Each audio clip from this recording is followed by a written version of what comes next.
Hello, good morning, शुभ सकाळ, सुप्रभात। तर आज तो फायनली दिवस आलेला आहे, तो म्हणजे बाप्पाच्या आगमनाचा दिवस। मी सकाळी लवकर उठले, फ्रेश झाले आणि आंघोळ वगैरे करून जो काही माझं डेकोरेशन कंप्लीट करायचं राहिलं होतं, इनकम्प्लीट होत्या काही गोष्टी, त्या कंप्लीट करण्यासाठी हातात घेतल्या। कारण आज बाप्पाचं आगमन 1:44च्या अगोदर करायचं आहे आणि त्यातल्या त्यात मला बाकी बरीचशी तयारी करायची आहे। तर आपण नक्की पाहूयात की मी बाप्पा घरी येण्याच्या अगोदर डेकोरेशन फराळाचं, बाप्पा घरी यायच्या पूर्वी काय काय तयारी केली। तर थोडा वेळ म्हणजे जवळपास 30 मिनिटं मी डेकोरेशनवर लाइटिंग वगैरे सगळं लावून फायनली मी माझं डेकोरेशन कंप्लीट करून घेतलं। तर माझं डेकोरेशन कसं झालं आहे कमेंट करून नक्की कळवा। नंतर मी फराळाचं बनवण्यासाठी सरळ किचनकडे वळली। सगळ्यात अगोदर मी रवा आणि मैद्याची कणिक मळली, 15 मिनिटं कणिकला मऊसूद होऊ दिलं व नंतर मी घेतले असे रव्याच्या आणि मैद्याचे सुंदर पाकातले फुलं बनवण्यासाठी। ही फुलं अगोदर मऊसूद कणिक मळून घ्यायची आणि अशा प्रकारे लंबोळक्या आकारामध्ये लाटून घ्यायची आणि नंतर हाताच्या साहाय्याने फूल असं बनवून घ्यायचं। अगदी जास्त वेळ लागत नाहीयेत हे फुलं बनवण्यासाठी, 15 मिनिटात बनवून तयार होतात। तर अशा प्रकारे मी बाप्पासाठी 5 ते 7 फुलं बनवले। बाप्पाला फराळासाठी मी 5 प्रकारचे पदार्थ बनवणार आहे, त्यामधला एक प्रकार म्हणजे पाकातील फुलं बनवून तयार आहेत। तर आता आपण बनवायला घेऊया आपला फराळाचा प्रकार दुसरा, तो म्हणजे करंजी। करंजी ह्या कणिकची केली तरीही चालते, कारण मैदा आणि रव्यापासूनच आपण करंजी बनवतो। करंजीलाही मी व्यवस्थित गोल लाटून घेतलं, पातळ असं त्याचं पान बनवलं आणि नंतर त्याला लाटून पातळ असं लाटून मी त्यामध्ये घालण्यासाठी खोबरं आणि साखरेची पिठी तयार केलेली आहे। आपण ह्याला खोबऱ्याची करंजी सुद्धा म्हणू शकतो। पूर्ण पातळ असं हे लाटून घेतलं आणि नंतर त्याला हातावर घेऊन सगळीकडे थोडंसं बोटाच्या साहाय्याने पाणी लावून घेतलं, जेणेकरून आपण त्यामध्ये पिठी, साखर आणि खोबरं मिसळल्यावर त्याला व्यवस्थित चिटकता आलं पाहिजे, कारण तळता वेळेस करंजी फुटू नये म्हणून। आता नंतर मी त्यामध्ये बनवलेली खोबरं आणि साखरेची पिठी टाकून घेतली व त्याला व्यवस्थित असं हाताच्या साहाय्याने थोडंसं टॅप करून असं फिट्ट बंद करून घेतलं। करंजी अगदी अशी बंद करून घ्यायची जेणेकरून तेलात सोडल्यावर ती करंजी फुटणार नाही। अशा प्रकारे अगदी 5 मिनिटात माझ्या करंजाही बनून तयार आहेत। तर आपला बाप्पाचा फराळाचा प्रकार दुसराही बनून तयार आहे। आता आपण बनवूया बाप्पासाठी तिसऱ्या प्रकारचा फराळ, ते म्हणजे मी बनवणार आहे बाप्पासाठी पुरणाचे मोदक। त्यासाठी मी गव्हाच्या पिठाची कणिक घेतली, त्याचा थोडासा भाग घेतला, त्याला हातावर थोडंसं चोळून घेतलं, मऊसूद बनवलं व अशी छोटीशी चपाती लाटून घेतली आणि नंतर मग वाटीच्या साहाय्याने त्याला व्यवस्थित आकार दिला। असा आकार दिल्याने आपले मोदक सगळे एकाच साईजचे होतात, सर्व मोदक काही मोठे काही लहान होणार नाहीत। यालाही व्यवस्थित काठोकाठ बोटाच्या साहाय्याने पाणी लावून घ्यायचं, त्याच्या कळ्या व्यवस्थित पडतात। अशा प्रकारे आपण मोदकाच्या कळ्या पाडून घेऊयात आणि यामध्ये व्यवस्थित पुरण भरून घेऊयात। तुम्ही पाहू शकतात अगदी जवळजवळ अशा कळ्या पाडून घ्यायच्या व यामध्ये पुरण टाकून त्याला व्यवस्थित बंद करून घ्यायचं। अगदी हलक्या हाताने असं वरती वरतून मोदकाला बंद करून घेणे। तुम्ही पाहू शकतात किती सुंदर कळ्या पडलेल्या आहेत मोदकाच्या आणि अगदी सुंदर दिसतोय मोदक। हवा तर वरचा थोडासा भाग काढून घ्यायचा। अशा प्रकारे आपले पुरणाचे मोदक पण बनून तयार आहेत। आता बनवूया आपण बाप्पाच्या फराळाचा चौथा प्रकार, ते म्हणजे आपण गव्हाच्या कणिकेपासून पण वळीव लाडू बनवू शकतो। तर अशा प्रकारे मी बाप्पासाठी लाडूही बनवून घेतले। तर हे लाडू खूप छान लागतात खायला। तर अशा प्रकारे मी प्रत्येक फराळाच्या पदार्थाचा 5, 7 किंवा 9 असे फराळ बनवून घेतले। तर हा होता आपला फराळाचा प्रकार चौथा। आणि 5वा प्रकार म्हणजे मी बाप्पांसाठी बनवल्या होत्या पुऱ्या। सर्व फराळाचे पदार्थ बनवून तयार आहेत। आता आपण सर्व पदार्थ तळून घेऊया।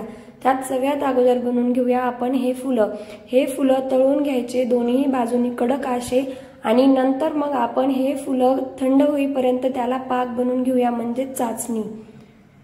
आणि नंतर हे फुलं चाचणीमध्ये डीप करून घ्यायचे. आता आपण करंजीलाही तसंच दोन्ही साईडनी व्यवस्थित तळून घेऊयात. तर तुम्ही पाहू शकता सुंदर अशा आपल्या करंजाही बनवून तयार आहेत. अगदी घाईघाईत व सुंदर असे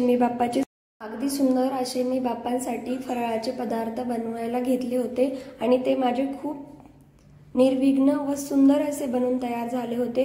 हा तिसरा प्रकार लाडूचा. लाडूला आपण हवं तर गुळही लावू शकतो, पण मी असेच बनवले कारण हेही लाडू कडक तळले तर खायला खूप छान लागतात.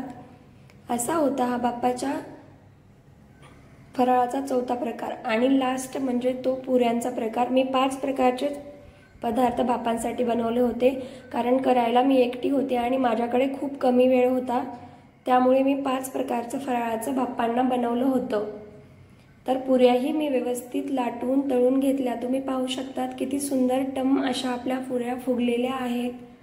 सर्व पुऱ्या अशा प्रकारे तळून घ्यायच्या. हे सर्व पदार्थ बनवायला मला जवळपास 45 मिनिटं लागले. करून तळेपर्यंत फुलांची चाचणी वगैरे सर्व 45 मिनिटात माझं बनवून तयार झालं होतं. तर अशा प्रकारे मी बाप्पांसाठी 5 प्रकारचे माझे फराळाचे पदार्थ बनवले होते. तुम्हाला हवं तर तुम्ही आणखी काही ॲड करू शकतात, पण जर कमी वेळ असेल तर कमी वेळात अशा प्रकारे सुंदर असे फराळ आपण बनवू शकतो. पुऱ्या पण छान तळून घेतल्या आणि आता लास्ट म्हणजे आपले राहिले होते मोदक तळायचे. पुरीला छान दोन्ही साईडनी तळून मी बाहेर काढून घेतलं आणि नंतर मग फायनली मी पुरणाचे मोदक तळायला घेतले.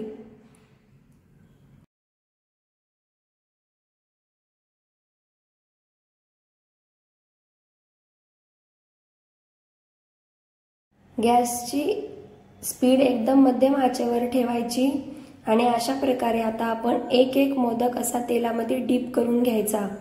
आपण हे मोदक उकडून घेतले तरीही चालतील, पण मी आता आज मला घाई होती त्यामुळे तळूनच घेतले. अशा प्रकारे सर्व आपले मोदक आपण तेलामध्ये डीप करून घ्यायचे. मी आज बाप्पांसाठी 11 पुरणाचे मोदक बनवले होते, कारण बरंच फराळाचं झालेलं असल्यामुळे 21 मोदक बनवण्याला वेळ पण जात होता आणि परत आम्हाला बाप्पाला घेऊन यायला पण जायचे होते, त्यामुळे मी 11 मोदक बनवून घेतले. दोन्ही साईडनी मोदकाला व्यवस्थित तळून घ्यायचं.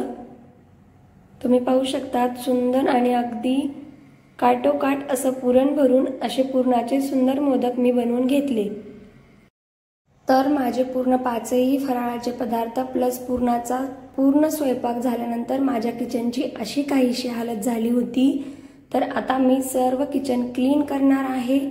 सर्व किचन क्लीन केलं आणि फायनल लुक डेकोरेशनचा तुम्ही पाहू शकतात मी असा केला. सर्व घर आवरलं आणि सर्व घर आवरून डेकोरेशनचं बाहेर रांगोळी वगैरे आणि बाप्पाच्या आगमनाची मी पूर्ण तयारी करून दरवाजाला तोरण वगैरे सगळं लावून दरवाजात रांगोळी वगैरे सगळं काढून श्लोक आणि श्लोकचे पप्पा तयार झाले व मीही तयार होऊन आम्ही बाप्पाला घेऊन येण्यासाठी निघलो. आता आमच्या श्लोकची गडबड रांगोळ मोडण्यासाठी चालू आहे. तर तुम्ही पाहू शकतात हे आहे आमचं डेकोरेशनचं फायनल लुक. अशा प्रकारे पूर्ण तयारी केली मी गणपती बाप्पाला घरी घेऊन येण्याच्या पूर्वी. मी पण खूप छान अशी तयार झाले, थोडेसे फोटोज क्लिक केले आणि आता आम्ही चाललोय गणपती बाप्पाला घरी घेऊन येण्यासाठी. आमचा श्लोक पण फार एक्साइटेड आहे.